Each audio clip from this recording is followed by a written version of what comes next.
السلام علیکم ورحمۃ اللہ وبرکاتہ۔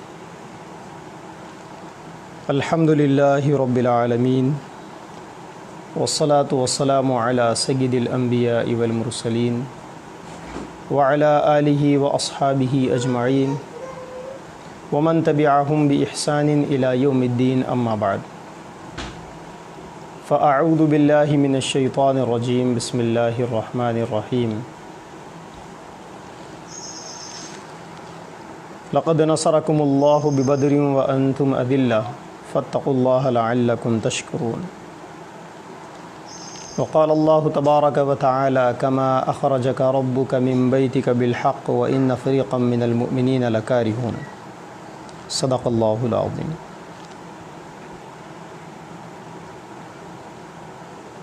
برادران اسلام،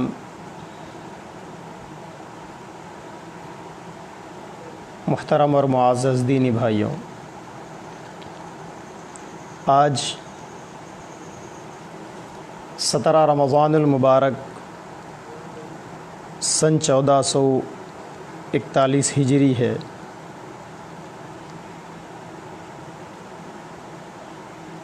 اور آج کے اس دن کو رمضان المبارک کے 17 تاریخ ہونے کی مناسبت سے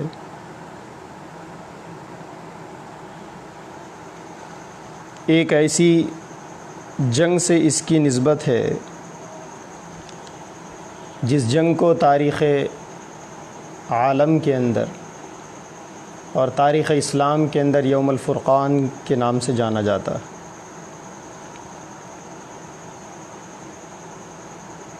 یہ جنگ ٹھیک آج سے 1439 سال قبل 1439 ایئرس بیفور لڑی جانے والی اسلام کی وہ عظیم الشان جنگ ہے کہ جو جنگ کہنے کو تو ایک علاقائی جنگ تھی،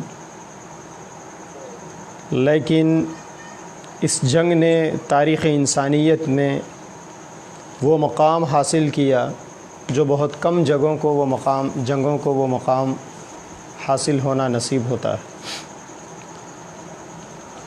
اس جنگ کا نام ہے جنگ بدر، جسے غزوہ بدر بھی کہا جاتا ہے، اور آج ہم اسی جنگ کے بارے میں کچھ بولنے کے لیے آپ کے سامنے آئے ہیں۔ دراصل اللہ تبارک و تعالیٰ نے مسلمانوں کو جو دین دیا ہے، یہ دین سراپا حکمت ہے، سراپا موعظت ہے۔ الدین النصیحہ، اور یہ دین سراپا بھلائی ہے، خیر خواہی ہے۔ یہ دین مسلمانوں کو جہاں عقائد سکھاتا ہے، معاملات سکھاتا ہے، معاشرت سکھاتا ہے، اخلاق سکھاتا ہے، اور وہ ساری چیزیں جو انسانوں کے لیے ضروری ہے سکھاتا ہے، وہیں پر یہ دین یہ بھی سکھاتا ہے کہ ہر چیز سے سبق حاصل کرنا سیکھو، نگاہ موعظت اپنے اندر پیدا کرو۔ اللہ کے نبی صلی اللہ علیہ وسلم کی مخصوص دعاؤں میں 2 دعائیں خاص طور پر تھی۔ اللہم ارنی حقائق الاشیاء کما ہی، اے اللہ مجھے چیزوں کی حقیقت ایسی ہی بتائیے جیسے کہ وہ ہے۔ جو چیز جیسی ہے ویسی نظر آ جانا، یہ انسان کے کمال بصیرت کی علامت ہے، ورنہ اکثر لوگ تو چیزوں کے ظاہر کو دیکھ کر دھوکہ کھا جاتے۔ اقبال نے کہا تھا، نہ جا ظاہر پرستی پر اگر کچھ عقل و دانش ہو،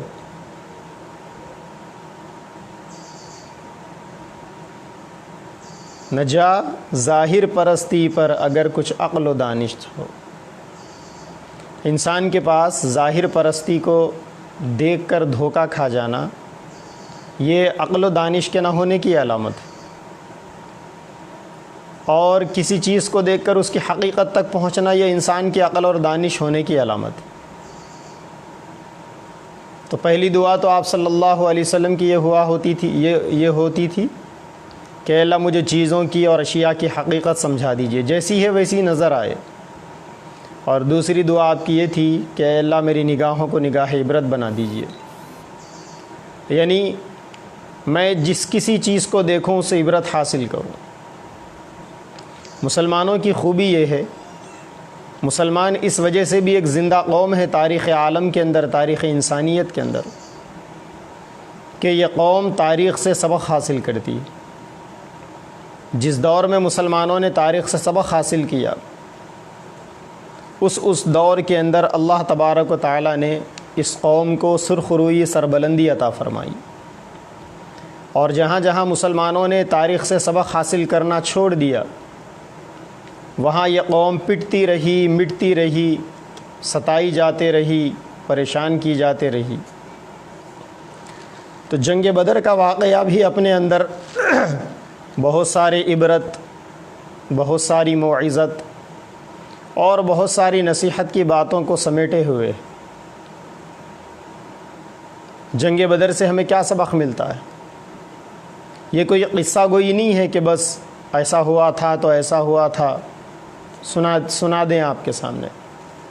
ابھی کل رات ایک ساتھی نے میسج دیا کہ مفتی صاحب جنگ بدر کا پورا قصہ آپ سنائیے، تفصیل سے سنائیے۔ اس سے قبل بھی آپ نے سنایا تھا لیکن اخیر میں تھوڑا آپ نے شارٹ کر دیا تھا اس کو۔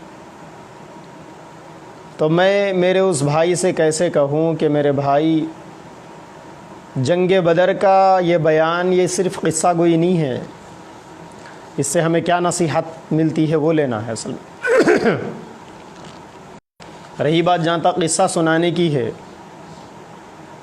تو میں جس انداز میں آپ کے سامنے قصہ سنا سکوں گا، اس سے اچھے انداز میں آپ کسی بھی سیرت کی کتاب کو لے کر اس قصے کو پڑھ سکیں گے اور تفصیل سے پڑھ سکیں گے۔ میرے پاس اتنی تفصیل تو نہیں ہوگی سنانے میں، شاید بہت ساری چیزیں چھوٹ جائے گی، آپ پوری تفصیل سے اس قصے کو پڑھ سکو گے۔ اصل احادیث کے حوالے سے، سیرت طیبہ کے حوالے سے، قرآن مجید کے حوالے سے اللہ تبارک و تعالیٰ نے جنگ بدر کے اس واقعے کے اندر مسلمانوں کو کیا نصیحت دی ہے، اس کا مذاکرہ کرنا موجودہ دور میں بے انتہا ضروری، تاکہ آج کے اس دور کے اندر ہم جنگ بدر سے حاصل ہونے والے اس سبق کو اپنے سامنے رکھیں اور اپنی زندگی کی منصوبہ بندی کریں۔ بہرحال یہ جو جنگ ہے اسلام کی، سارے ہی لوگ جانتے ہیں کہ جب اللہ کے نبی صلی اللہ علیہ وسلم نبی بنائے گئے اور مکہ کے اندر آپ نے ببانگ دہل دعوت دین کا اعلان کیا، تو سارا مکہ آپ کا دشمن بن گیا، آپ کا مخالف بن گیا، اور آپ کو اور آپ کے چاہنے والوں کو ستایا گیا۔ لوگ آج لاک ڈاؤن کی وجہ سے پریشان ہیں، پوری دنیا کے لوگ۔ اللہ کے نبی اور آپ کے ماننے والوں کے اوپر 3 سال کا لاک ڈاؤن آیا تھا، بلکہ یہاں سوشل ڈسٹینسنگ کی باتیں چل رہی ہے، وہاں پر سوشل بائیکاٹ ہوا تھا، اور 3 سال تک مکمل بائیکاٹ تھا۔ کسی کو کوئی کھانے کی چیز لانے کی اجازت تھی، نہ پینے کی چیز، اور نہ کسی کو ملنے کی اجازت تھی۔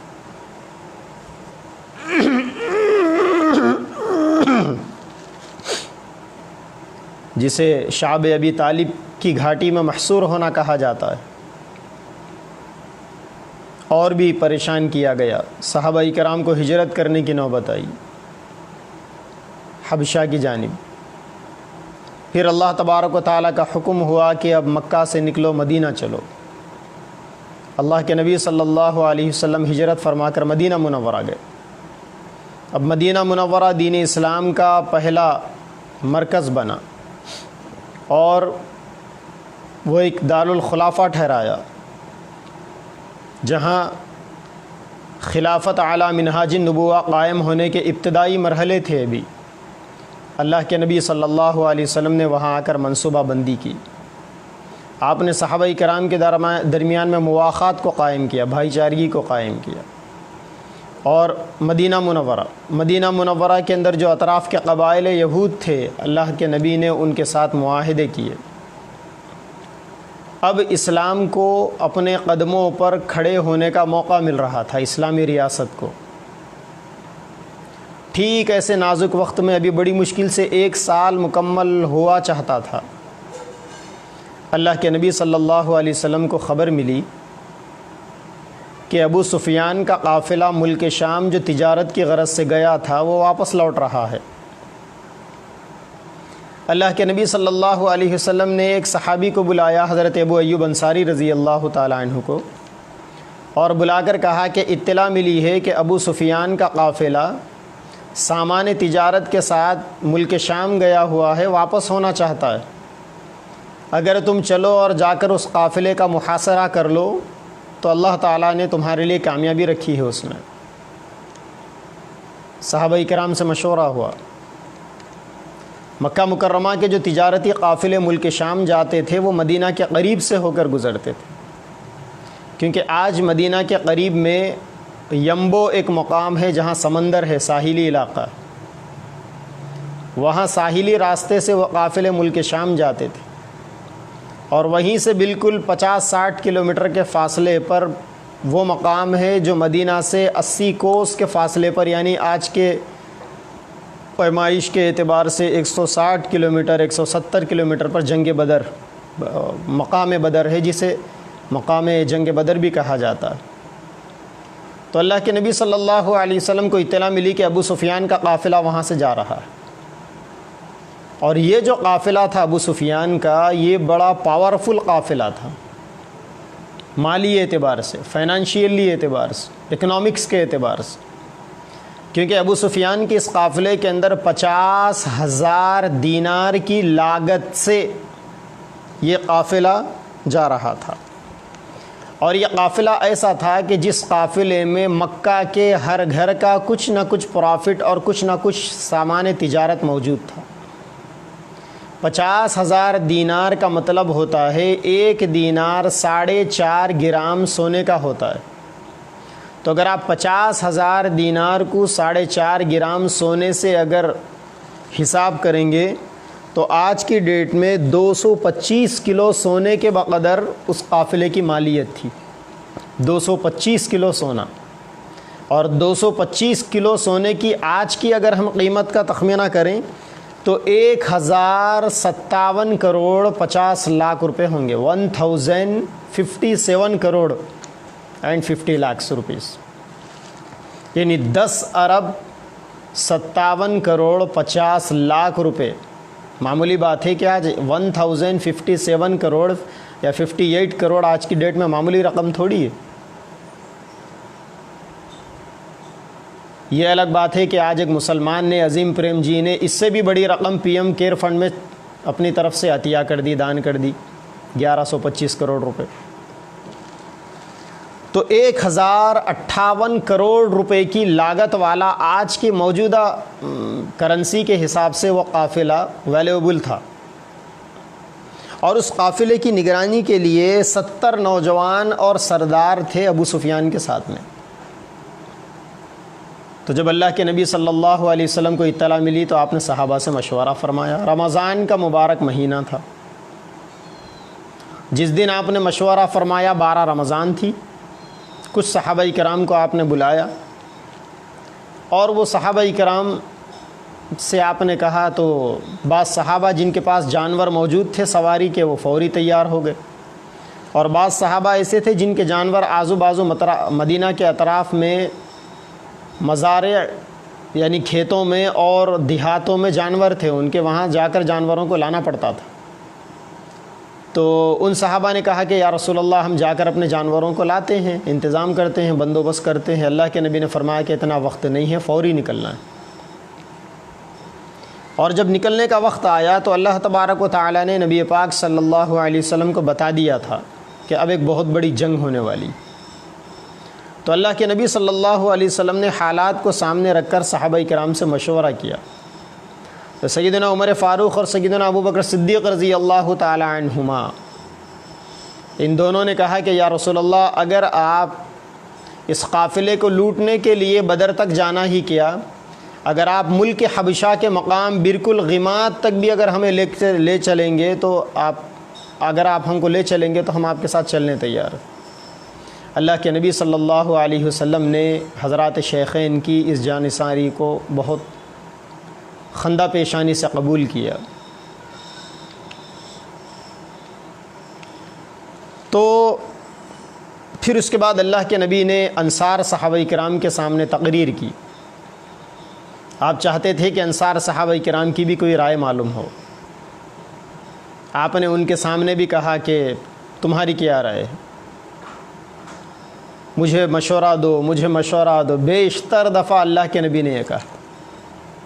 تو حضرت مقداد ابن الاسود رضی اللہ تعالیٰ عنہ کھڑے ہوئے، اور حضرت مقداد ابن الاسود رضی اللہ تعالیٰ عنہ نے کھڑے ہو کر اللہ کے نبی صلی اللہ علیہ وسلم سے کہا کہ یا رسول اللہ،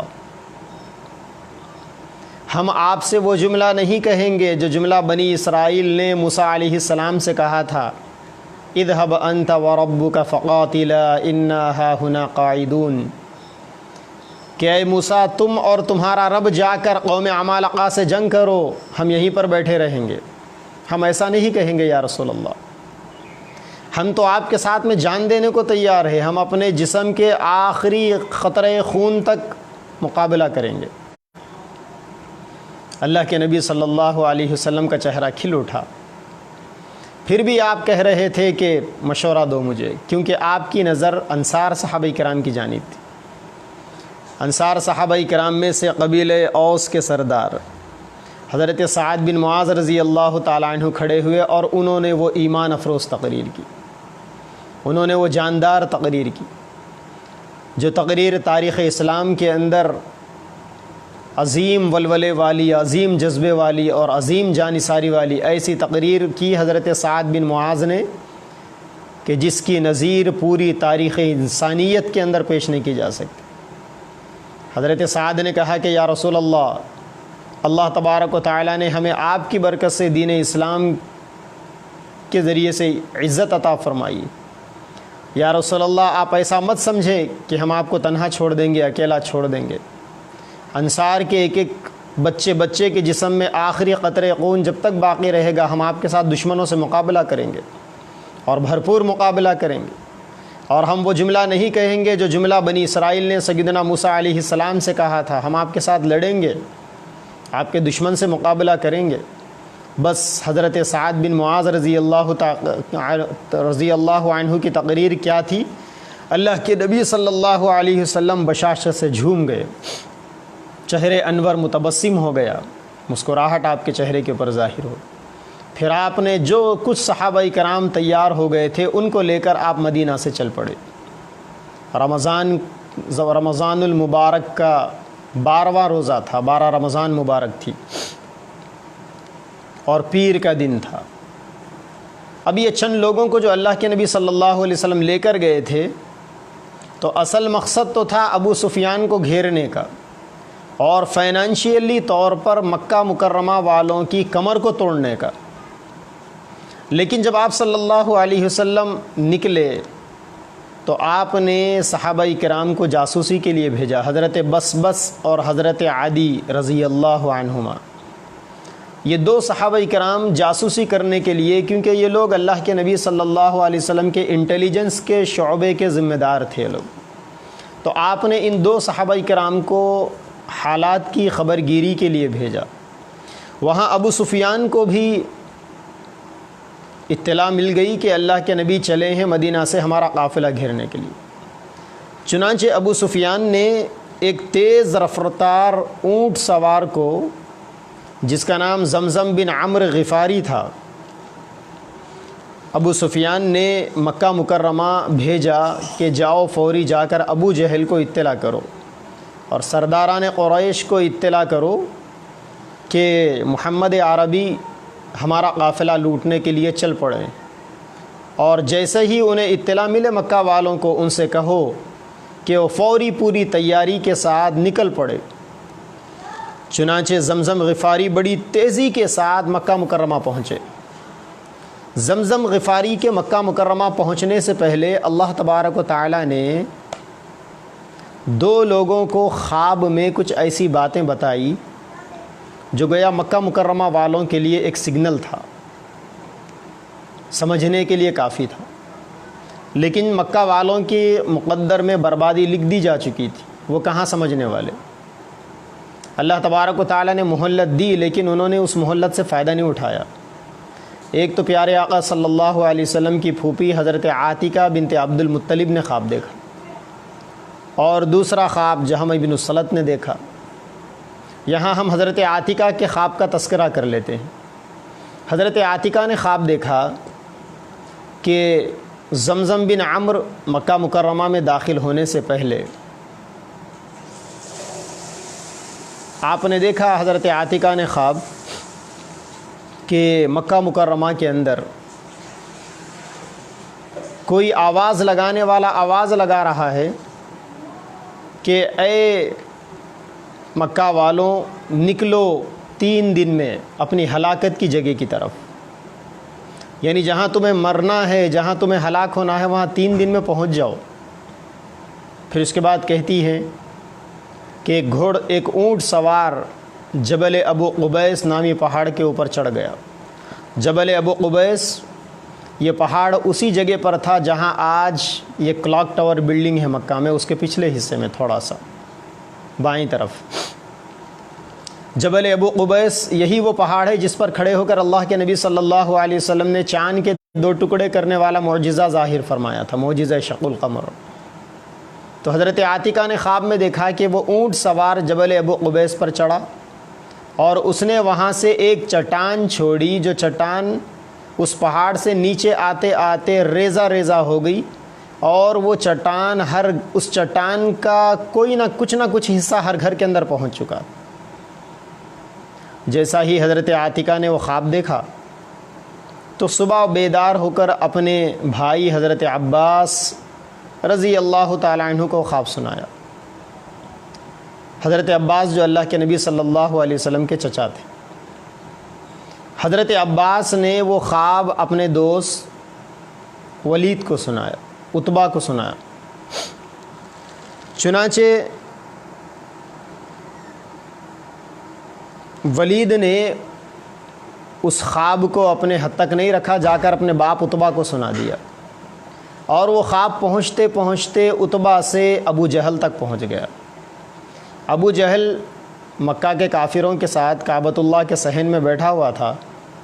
حضرت عباس رضی اللہ تعالیٰ عنہ آئے تو ابو جہل نے کرٹیسائز کرتے ہوئے، مذاق اڑاتے ہوئے حضرت عباس سے کہا کہ عباس، اب تک تیرے گھر کے مرد نبوت کا دعویٰ کرتے تھے، اب تیرے گھر کی عورتیں بھی نبوت کی دعوے دار بن گئی، کہ اب تیری گھر کی عورتیں بھی ایسے ایسے خواب دیکھنے لگی۔ تو بہرحال وہ جو زمزم غفاری ابو سفیان کی جانب سے خبر لے کر آئے تھے، اتنے میں وہ پہنچ گئے۔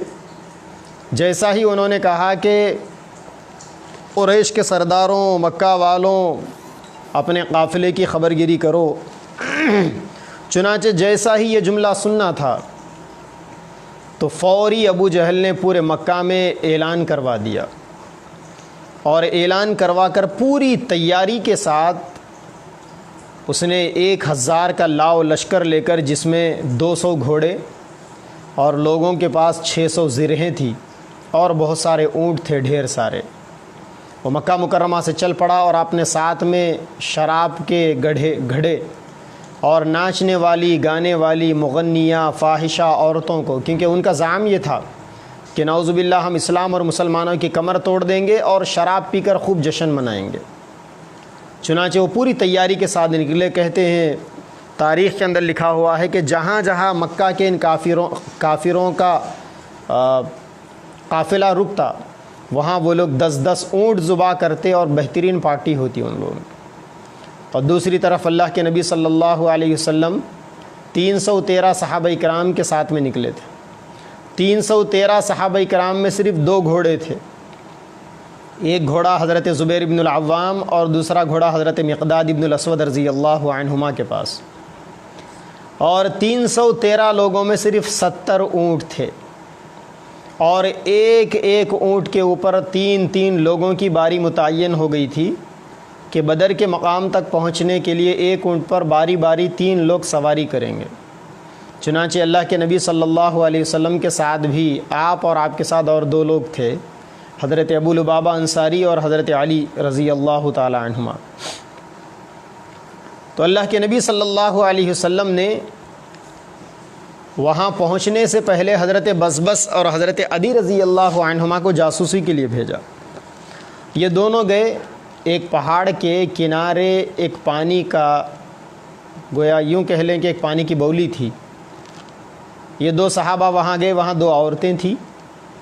ان دو عورتوں نے آپس میں لڑنا جھگڑنا شروع کیا۔ ایک عورت قرض دینے والی تھی اور دوسری عورت قرض لینے والی تھی اس میں سے۔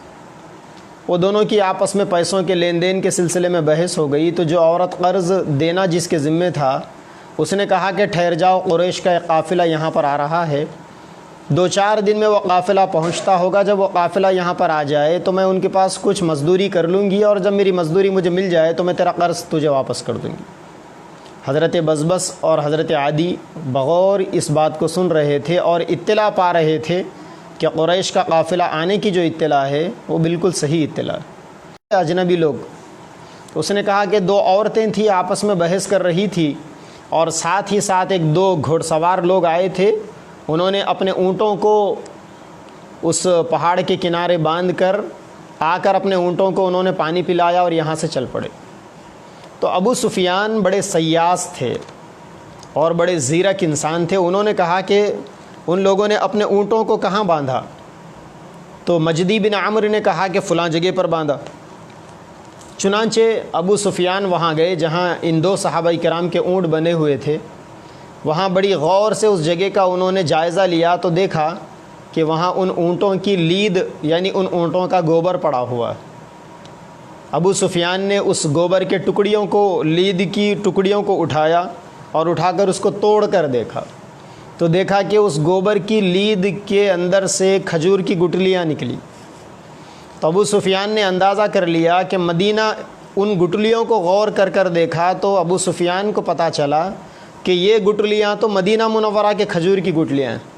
یہ جو سائز ہے یہ مدینہ منورہ کے کھجور کی گٹلیوں کا سائز۔ اندازہ کریں کہ کتنا ذہین انسان تھا ابو سفیان، اور کتنا زیرک انسان تھا، اور کتنا حالات سے باخبر، علاقے سے باخبر آدمی تھا۔ اس وقت تک مسلمان نہیں بنے تھے ابو سفیان، یہ قافلہ لے کر جا رہے تھے۔ چنانچہ ابو سفیان کو سمجھ میں آ گیا کہ ہاں بھائی، یہ بات تو بالکل پکی ہے کہ محمد کا قافلہ اور مدینہ کے مسلمانوں کا قافلہ ہمارے قریب تک پہنچ چکا ہے۔ چنانچہ فوری ابو سفیان نے اور ایک گھوڑ سوار کو بھیجا مکہ سے، جو قافلہ آ رہا تھا ان کو اطلاع پہنچانے کے لیے۔ بہرحال وہ قافلہ بدر کے میدان میں پہنچ گیا، اور ادھر دوسری طرف اللہ کے نبی صلی اللہ علیہ وسلم کا بھی قافلہ بدر کے میدان میں پہنچ گیا۔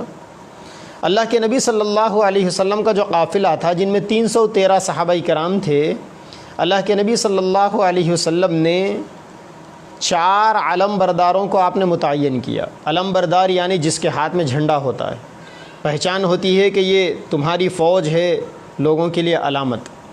تو اللہ کے نبی نے 4 علم برداروں کو متعین کیا، جس میں نبی پاک صلی اللہ علیہ وسلم کی طرف سے پہلے علم بردار حضرت علی تھے رضی اللہ عنہ، اور مہاجرین صحابہ کرام کی جانب سے حضرت مصعب بن عمیر رضی اللہ تعالی عنہ کے ہاتھ میں جھنڈا تھا، اور انصار کے 2 قبیلے تھے، قبیلہ اوس اور قبیلہ خزرج۔ قبیلہ اوس کا جھنڈا حضرت سعد بن معاذ رضی اللہ عنہ کے ہاتھ میں، اور قبیلہ خزرج کا جھنڈا حضرت حباب بن المنذر رضی اللہ عنہ کے ہاتھ میں تھا۔ گویا صحابہ کرام کی جانب سے یہ 4 علم برداران تھے، 4 جھنڈا بردار لوگ تھے۔ اللہ کے نبی صلی اللہ علیہ وسلم جس تاریخ کو بدر کے میدان میں پہنچے ہیں وہ 16 رمضان کی رات تھی، یعنی 17ویں رات کہہ سکتے ہیں آپ، سن 2 ہجری 16 رمضان کی رات یعنی جمعرات کا دن تھا، اور یہ جنگ 17 رمضان المبارک جمعہ کے دن یہ جنگ پیش آئی۔ مارچ کی 11 تاریخ تھی سن 624 عیسوی۔ آج اتفاق سے مئی کی 11 تاریخ ہے اور 2020 ہے، سن 2020۔ تو گویا تقریباً آج سے یوں کہہ لیں آپ کے کوئی لگ بھگ 1475 سال پرانا یہ واقعہ ہے۔ تو اللہ کے نبی صلی اللہ علیہ وسلم نے صحابہ کرام کو کہا کہ بھائی یہاں پر پڑاؤ ڈالو۔ چنانچہ صحابہ کرام نے وہاں پر پڑاؤ ڈالا، اور صحابہ کرام نے اس پڑاؤ میں جب صحابہ پہنچے ہیں تو آپ کے پہنچنے سے پہلے مکہ مکرمہ کے کافر وہاں پر پہنچ چکے تھے، مکہ مکرمہ کے کافر پہنچ چکے تھے۔ اچھا، ان کافروں کے پہنچنے سے پہلے مکہ مکرمہ کے اندر ایک واقعہ پیش آیا تھا۔ وہ واقعہ یہ تھا کہ ابو جہل نے مکہ مکرمہ کے اندر سرداروں کو جمع کرنا شروع کیا کہ اب چلو چلنے کا موقع ہے۔ چنانچہ جو سرداران جمع ہو رہے تھے تو اس میں کلیدی سردار تھا امیہ ابن خلف۔ اس نے صاف لفظوں میں انکار کر دیا تھا کہ میں نہیں آؤں گا۔ اس انکار کرنے کی وجہ یہ تھی کہ حضرت سعد بن معاذ رضی اللہ تعالیٰ عنہ کی جو انصار کے قبیلے اوس کے سردار تھے، مدینہ میں رہنے والے تھے، امیہ ابن خلف سے دوستی تھی۔ جب بھی امیہ ابن خلف ملک شام تجارت کے لیے جاتا تو وہ حضرت سعد بن معاذ کے پاس آ کر 1-2 دن مدینہ کے اندر قیام بھی کرتا تھا۔ حضرت سعد بن معاذ رضی اللہ تعالیٰ عنہ عمرہ کرنے کے لیے مکہ گئے تھے، اور انہوں نے وہ جا کر امیہ ابن خلف کے پاس انہوں نے قیام کیا، اور امیہ ابن خلف سے انہوں نے کہا کہ مجھے ایسے وقت میں کعبۃ اللہ میں لے کر چلو کہ جب بھیڑ کم ہو، سرداران قریش کی آوک جاوک کم ہو۔ چنانچہ دوپہر کے وقت میں امیہ ابن خلف نے حضرت سعد بن معاذ کو لے کر کعبۃ اللہ میں جب داخل ہوا تو سامنے ابو جہل آیا، اور ابو جہل نے امیہ ابن خلف سے کہا کہ امیہ کس بے دین انسان کو لے کر پھر رہے ہو تم؟ تو یہ جملہ جیسا ہی سننا تھا، حضرت سعد بن معاذ رضی اللہ تعالیٰ عنہ غضبناک ہوئے، غصہ ہوئے۔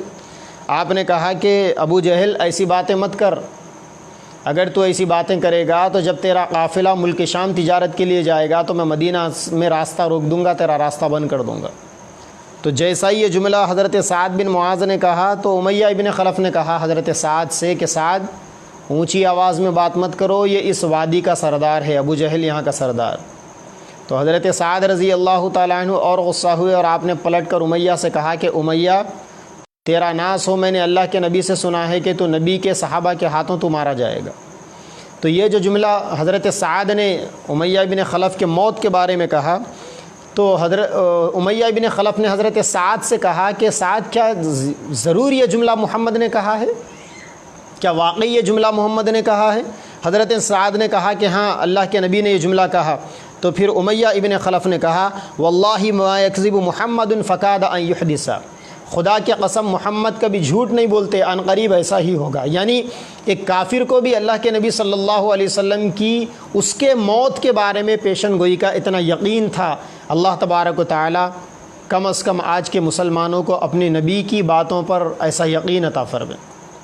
یقین تو ہمیں صحابہ کرام جیسا ہونا چاہیے تھا، آمنوا کما آمن الناس، لیکن آج ہمارا یقین اس کفار کے سردار امیہ ابن خلف کے جیسا بھی نہیں ہے، جس نے اپنی موت کے بارے میں اللہ کے نبی کا جملہ سن کر کہا تھا واللہ ما یکذب محمد فکاد ان یحدث، کہ خدا کی قسم محمد صلی اللہ علیہ وسلم کبھی جھوٹ نہیں بولتے، عن قریب ایسا ہی ہوگا۔ بہرحال امیہ ابن خلف نے آنے سے انکار کر دیا تھا، لیکن ابو جہل نے امیہ ابن خلف کو طعنے دیا کہ امیہ تو اس وجہ سے نہیں آ رہا ہے کہ تیرا بیٹا حذیفہ مسلمان بن کر زندگی گزارے۔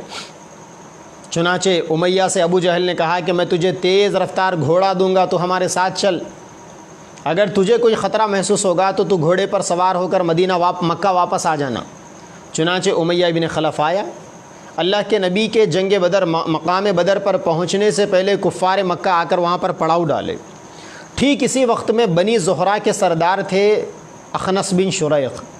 ان کو جب اطلاع ملی کہ ابو سفیان کا قافلہ سیف ہے اور اللہ کے نبی کے پکڑ میں آنے سے بچا ہوا ہے، تو اخنس بن شریق نے کہا کہ دیکھو تم لوگ مکہ سے نکلے تھے اپنے قافلے کو بچانے کے لیے، قافلہ بچ گیا، چنانچہ یہاں سے لوٹو، واپس چلے جاؤ۔ انہوں نے مشورہ دیا، لیکن ابو جہل نے مشورہ ماننے سے انکار کر دیا۔ تو اخنس بن شریق نے اپنے قبیلے بنو زہرہ کے لوگوں کو لے کر وہ وہاں سے چل پڑے۔ اسی طریقے سے ایک عمیر بن وہب تھے، انہوں نے جائزہ لیا، انہوں نے کہا کہ میں محمد کی فوج اور محمد کا جو قافلہ ہے اس کا جائزہ لیتا ہوں۔ تو وہ گئے، جا کر انہوں نے جائزہ لیا تو دیکھا کہ 300 کے لگ بھگ تعداد ہے محمد عربی صلی اللہ علیہ وسلم کے قافلے میں۔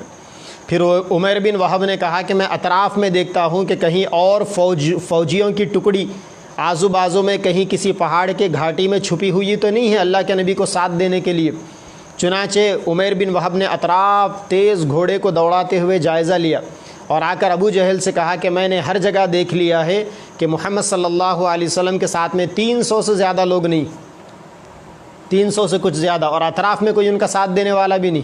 اور انہوں نے بھی کہا ابو جہل سے کہ ابو جہل میرا تمہارے لیے مشورہ ہے کہ یہاں سے لوٹ کر واپس چلے جاؤ، کیونکہ میں دیکھ رہا ہوں کہ مدینہ سے جو لوگ آئے ہیں ان کے اونٹوں کے اوپر سرخ موت کا پیغام لے کر آئے ہیں، وہ لوگ اس وقت تک واپس جانے والے نہیں ہیں جب تک کہ وہ تم سے برابری نہ کر لے اور تم سے لڑ لینا، اور کم از کم وہ اتنوں کو لے کر مریں گے جتنے وہ تعداد میں ہے، یعنی اگر ان کے 300 مریں گے تو تمہارے بھی 300 مریں گے، اس لیے اپنا اتنا نقصان اٹھانے سے بہتر ہے کہ تم واپس چلے جاؤ۔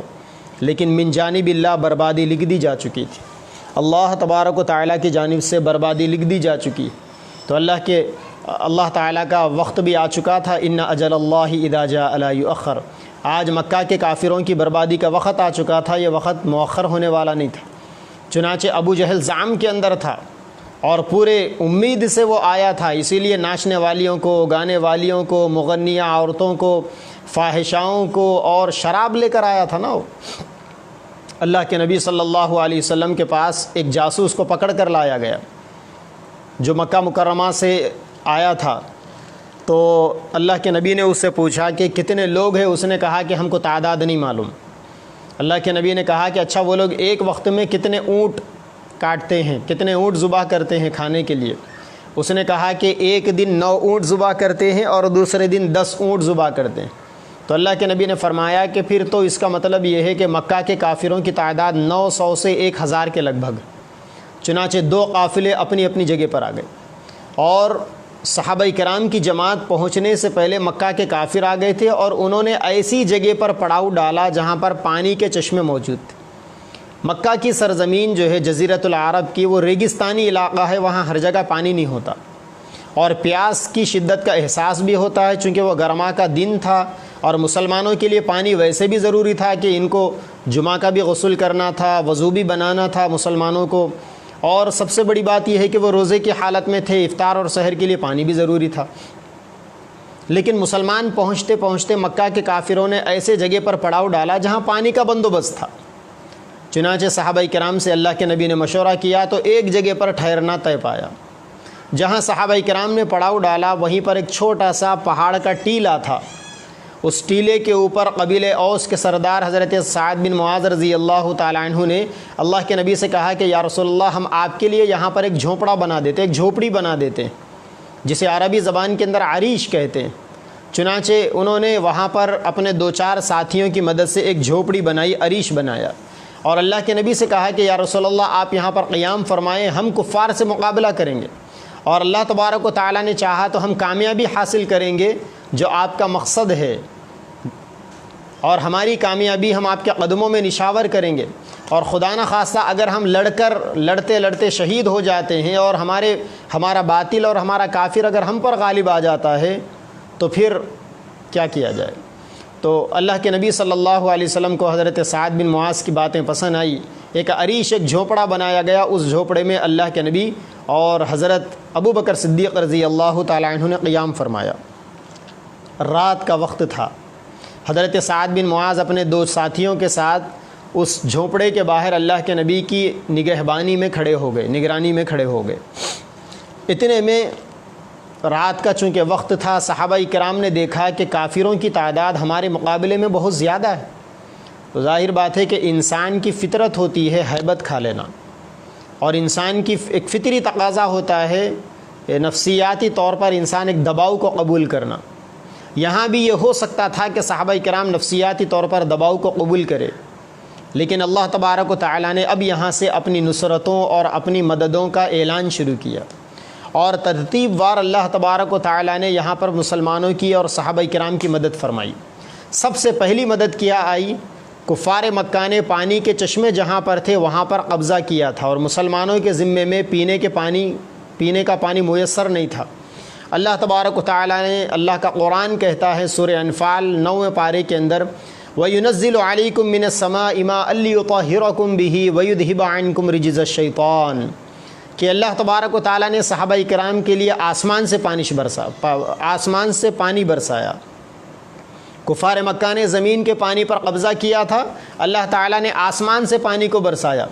وَيُنَزِّلُ عَلَيْكُم مِّنَ السَّمَاءِ مَاءً، بارش ہوئی، لِيُطَهِّرَكُم بِهِ، جس کے ذریعے سے اللہ تبارک و تعالیٰ تمہیں پاک کر دے، وَيُذْهِبَ عَنكُم رِجْزَ الشَّيْطَانِ، اور جس کے ذریعے سے اللہ تعالیٰ تمہارے دلوں سے شیطانی وسوسوں کو نکال دے۔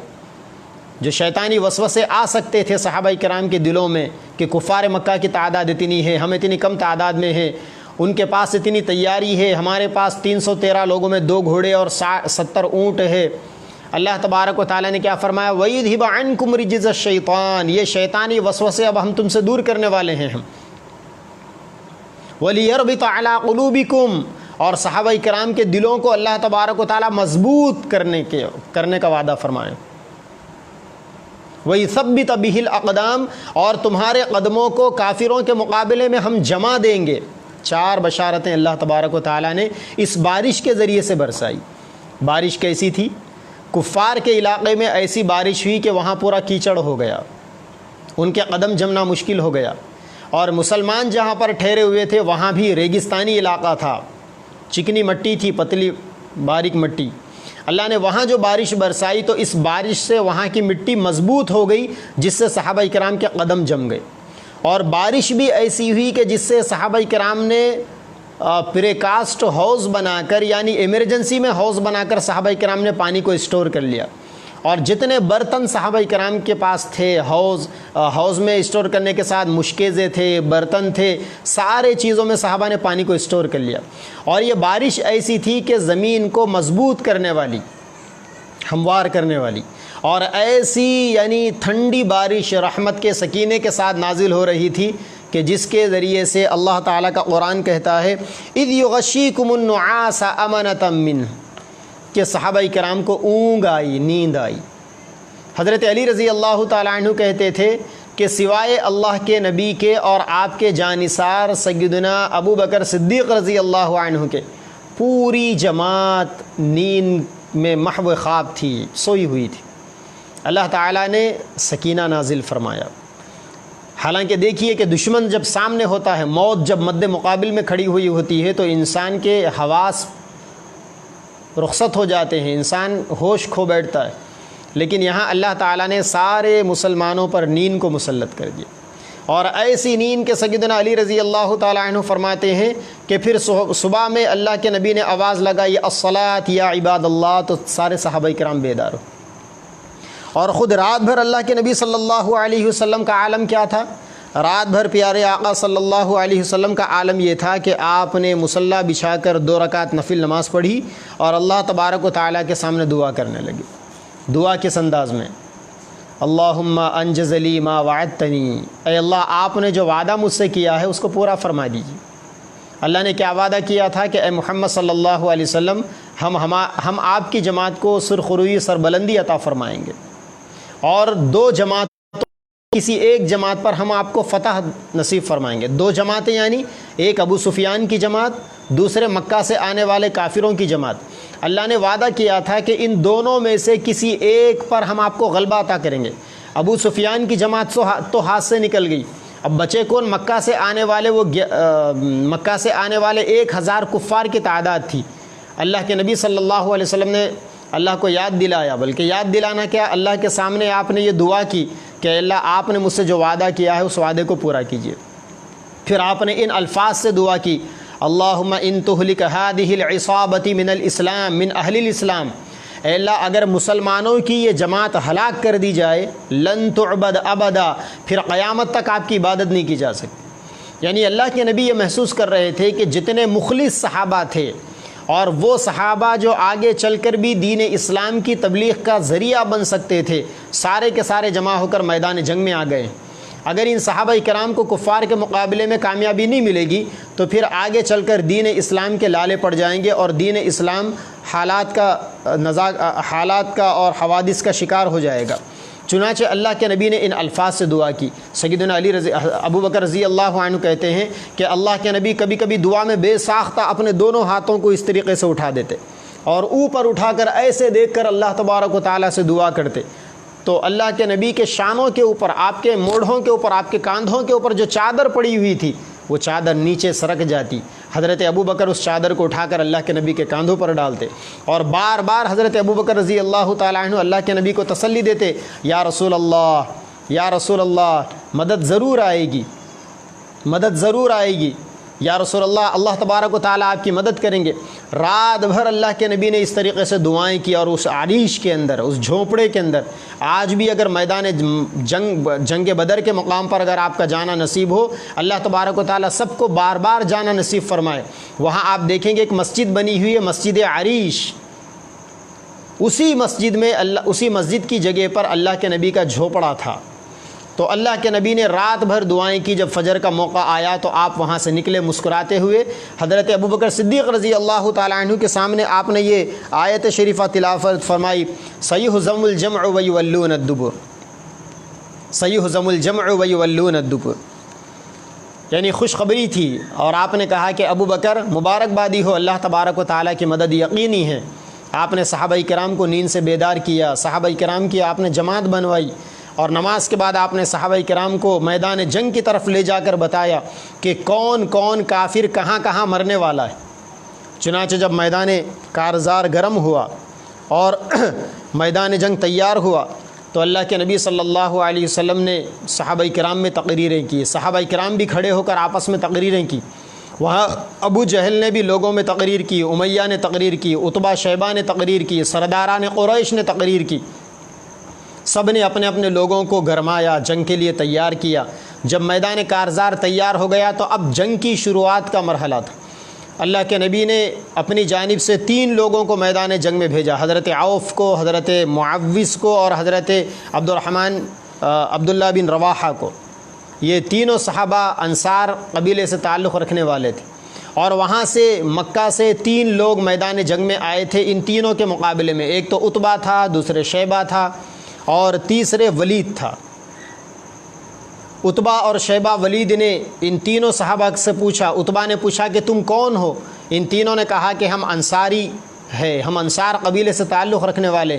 عتبہ نے کہا کہ تم سے ہمارا کوئی جھگڑا نہیں، تم مہاجرین کو بھیجو جو مکہ سے ہجرت کر کر مدینہ گئے ہیں، ان کو بھیجو۔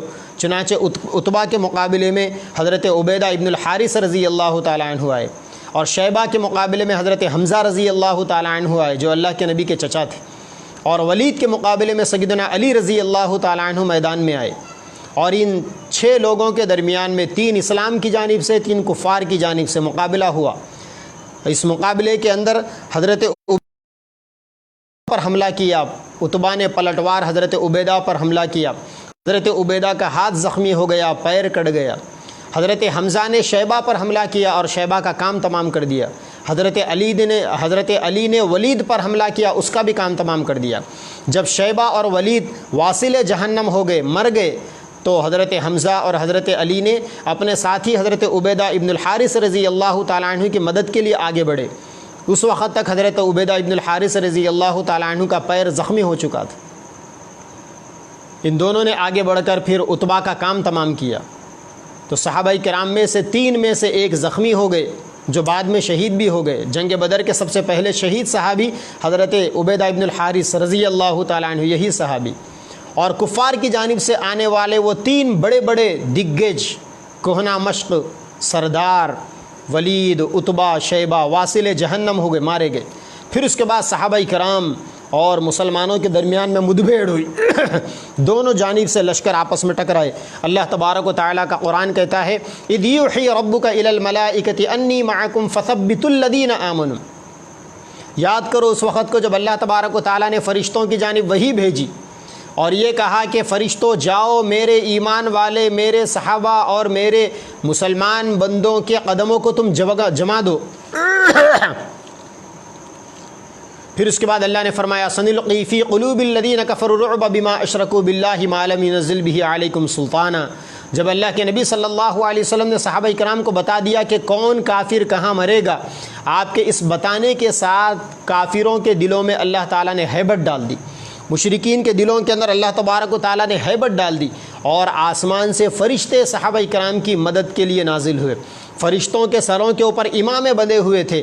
اچانک صحابہ کرام نے سنا حضرت جبریل امین آئے اور جبریل امین کے زبان سے یہ جملہ جاری ہے، اقدم حیزم اقدم حیزم، کہ آگے بڑھو حیزم۔ جبریل امین کے ساتھ فرشتوں کی جماعت تھی اور یہ فرشتوں کی جماعت صحابہ کرام کی مدد کرنے کے لیے روئے زمین کے اوپر آئی تھی۔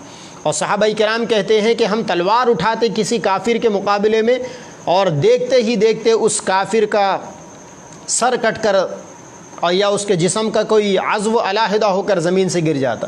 اللہ تبارک و تعالیٰ نے ایسی صحابہ کرام کی مدد فرمائی۔ اللہ کا قرآن کہتا ہے فَضْرِبُوا فَوْقَ الْأَعْنَاقِ وَضْرِبُوا مِنْهُمْ كُلَّ بَنَانٍ، کہ ہر جوڑ کے اوپر ان کی مار پڑی اور ان کے گردنوں کے اوپر ان کی مار پڑی۔ اور اللہ تبارک و تعالیٰ نے ایک ایسا لشکر بھیجا وَأَنزَلَ جُنُودًا لَمْ تَرَوْهَا، اللہ تبارک و تعالیٰ نے ایسا لشکر بھیجا کہ جس لشکر کو تم اپنی آنکھوں سے دیکھ نہیں سکتے تھے۔ وَجَعَلَ كَلِمَةَ الَّذِينَ كَفَرُوا السُّفْلَىٰ وَكَلِمَةُ اللَّهِ هِيَ الْعُلْيَا، اللہ تبارک و تعالیٰ نے کافروں کو نیست و نابود کر دیا اور مسلمانوں کا کلمہ اللہ تبارک و تعالیٰ نے بلند کر دیا۔ اسی جنگ کے اندر دو نوجوان آگے آئے، ایک حضرت معاذ بن عفرہ اور دوسرے معوذ بن عفرہ۔ حضرت عبد الرحمن بن عوف رضی اللہ تعالیٰ عنہ صحابی رسول کھڑے ہوئے ہیں۔ دو نوجوان آ کر کہنے لگے کہ اے چچا جان، ابو جہل کون ہے ہمیں بتائیے۔ حضرت عبد الرحمن بن عوف نے پوچھا کہ بھتیجے ابو جہل کا تم کیا کرو گے؟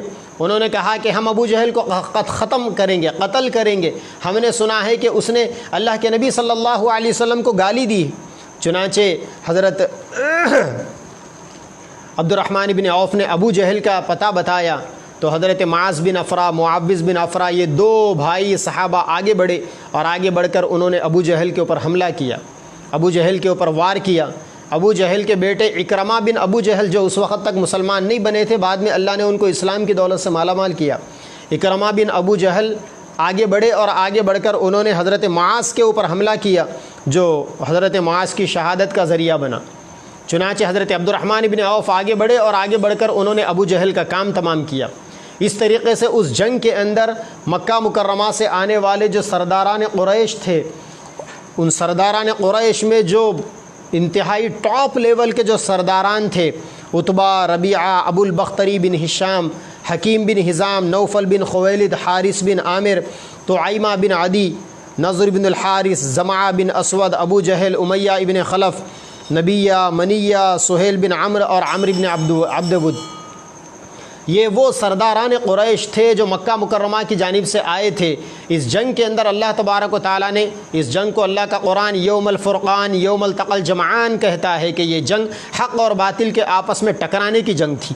یہ جنگ حق اور باطل کے درمیان میں فیصلہ کن جنگ تھی۔ یہ جنگ اس وجہ سے بھی فیصلہ کن تھی کہ یہ نہیں کہ مکہ کے جو کافر 1000 آئے تھے پورے کے پورے مارے گئے، بلکہ اس جنگ کے اندر مکہ کی جانب سے جتنے کافروں کے سردار آئے تھے، 17 بڑے بڑے سردار آئے تھے، جن میں سے 15 سردار مارے گئے تھے، بلکہ ان میں سے بھی جو 13 عظیم سردار تھے، وہ 13 بڑے سرداروں میں سے 11 سردار مارے جا چکے تھے، صرف 2 سردار بچے تھے، حضرت حکیم بن حزام اور ابو سفیان، جو بعد میں چل کر یہ دونوں بھی مسلمان بنے۔